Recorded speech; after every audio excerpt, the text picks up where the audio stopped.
Hello and welcome to this, the 30th Soda Pop review. And we will be taking a look at a very recently released product from a mainline company that still had me interested enough with the idea that I decided to do it. So this is the review of Pepsi Nitro Draft Style Cola. It is in a 13.65 ounce can. Oh, it looks like a pounder can. Slightly smaller than a 16 ounce pounder can. All right. Plus, there is a pod inside the can. All right. It's a nitrogen pod. That is what is giving it its very mellow, smooth carbonation.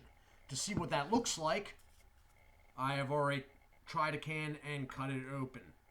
All right. So that is in the bottom. When pressure is released off the can, it shoots nitrogen basically up through the product. So this review is going to run a little differently. So I am going to do the nutritional facts for this right now. You need to know them. You need to know that the product is a bit pricey. At a local Royal Farms, it was $1.99 for the can. This is not a sugar product, obviously, but it does have caffeine, and it has a good bit of it. So the serving size is the can, 13.65 ounces. The caffeine is 77 milligrams. That is just a hair under what Pepsi Max, renamed Pepsi Zero for the North American market, a hair under what Pepsi Max breaks down to per ounce. All right.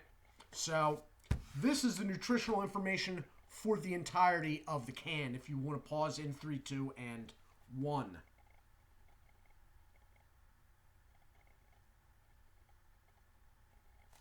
And we're moving on. So I got to run this a little bit differently because the way you serve this is different. You're not going to drink this out of the can, which some people will be like, well, that's not very convenient. Maybe not. Maybe not if that's the case. But at $1.99 a can, or if you're at a discount store, maybe a little less, but not that much less in the current economic environment, you're not going to be popping these left and right. Those that are caffeine sensitive, all joking aside, you want to take into account that it has a lot of caffeine in it. All right.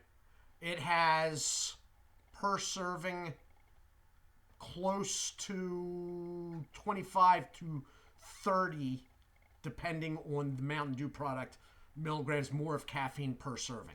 All right. That all said, they have on here what to do. You need to chill the can. You need to pour hard or hard pour. And then a little, what does it say? Admire and enjoy. So basically, you're going to pop the can on this, and you are going to turn it upright over a glass. Now, I have a bar pint glass, an American bar pint glass. That's the glass I usually use. Okay, first problem here is they are not pints. They're not 16-ounce glasses. They're like 14.2-ounce glasses. You're going to need room for head with this. So I'm not going to pour it all the way out, but you might want a larger glass than the one you're about to see me use. If you actually had a pint glass, a 16-ounce glass, that might be enough. All right. If, better yet, I have one, but it has brand. I have a number of them, but they have branding on them, and I didn't want to bring that branding into this video. A British Imperial pint. For those that don't know, if you order a pint in Britain, and then they serve Imperial pints, an Imperial pint is 20 ounces, not 16.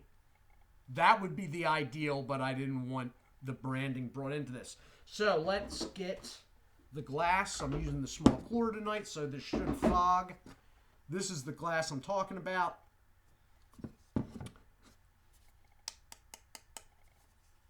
I'm going to pop this and I'm going to overturn it. I will show you what's going on to the best of my ability. And there we go.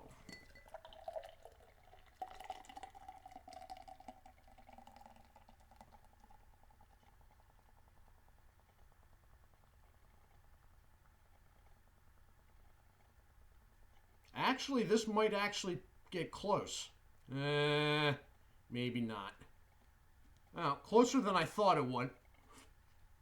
So what you have there is basically a cola version of what you would normally attribute to Guinness. Okay? Guinness's originally, anyway, their cans had the same widgets in the bottom. Another example and a personal favorite of mine back in those days was Boddington. Boddington has a widget in the bottom of their cans. There are a number of others, but they do not have wide distribution in the U.S. So as you can see, there is a head holding on this, on a cola. Now, when you see draft style root beer, there's a lot of companies that basically they just bring the carbonation down in it, all right, and they try to make it sort of creamy. They'll add something to it. This is actually draft. This is how draft, old-time draft pump would actually act in the glass. I am not going to get through into all the mechanics of it and whatnot, but here we go. Now, I have had one, obviously, already.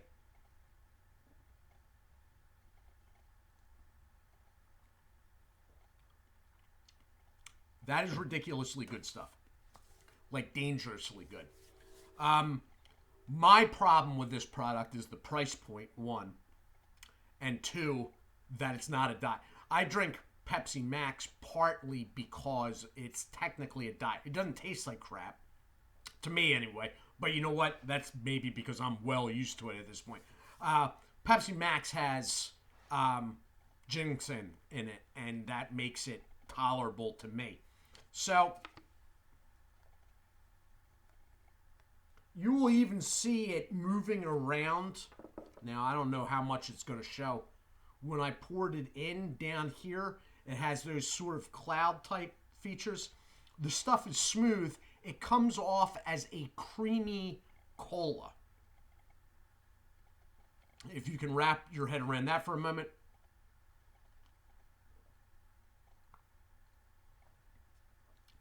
Extremely smooth, but not exactly flat. Okay? Basically, what happens with this is you still have carbonation. It's just the bubbles are taken down to like micro size, which is why you see it foaming. It's a really good product, and it's one that I was surprised that they went with. It's something that would serve if one of the root beer companies could pick up on the idea of this. Something like this would serve a root beer company very well. Very, very well. It does have a lot of caffeine in it. That's not an issue for me because I drink caffeine as much as I can, as many times as I can, all day long. I'm kidding. But, I mean, it's an interesting idea to do it with a cola, and as it comes across, it's one of those deals like, wow, they really thought outside the box for this, but it's another type deal like, okay, those widget cans that Boddington and Guinness had, they've been around for like 25 years, 30 years. They're just getting the connection now that they could, anyway, but they have, and it has worked out well. It tastes like Pepsi. It tastes like Pepsi, like if you shook the carbonation out of a cold Pepsi. All right? Shook a bottle, half bottle, let it off, shook it again, let it off. It tastes like that, but there's a creamy aspect that you cannot replicate by just shaking out the carbonation of a regular Pepsi. So,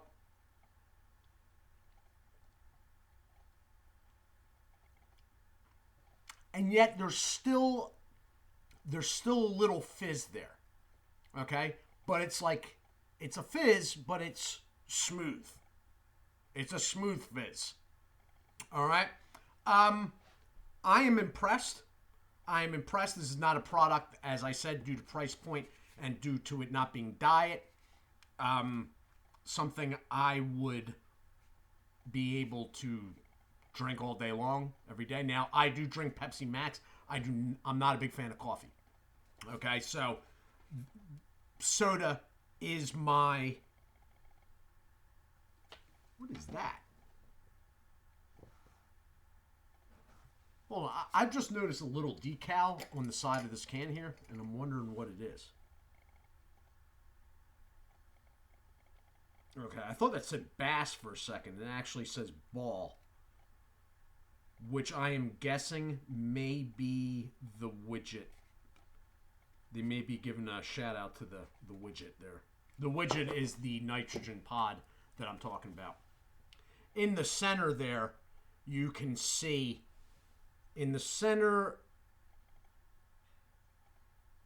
there's a depression, and then you have that little tower in the middle. In the center of that little tower, there is a hole. When the pressure is released off the can, that's where the nitrogen comes out. Anyway, I don't want to go too long with this. It's a good product. It's well worth a one-time try. Okay? Price point is high. I give it that. One-time try, though. Definitely worth the price. I bought 2 of them at the time, which is why you saw the cut open one. And no regrets. I will most likely buy the product again. There is another one that I saw actually in store, but I was in a rush and I did not really look at it. I don't know if it's a diet version. Now, I don't know how that would come out, but if you want to see it, let me know in the comments. I do hope you all are well. Do take care of yourselves. And as always, God bless.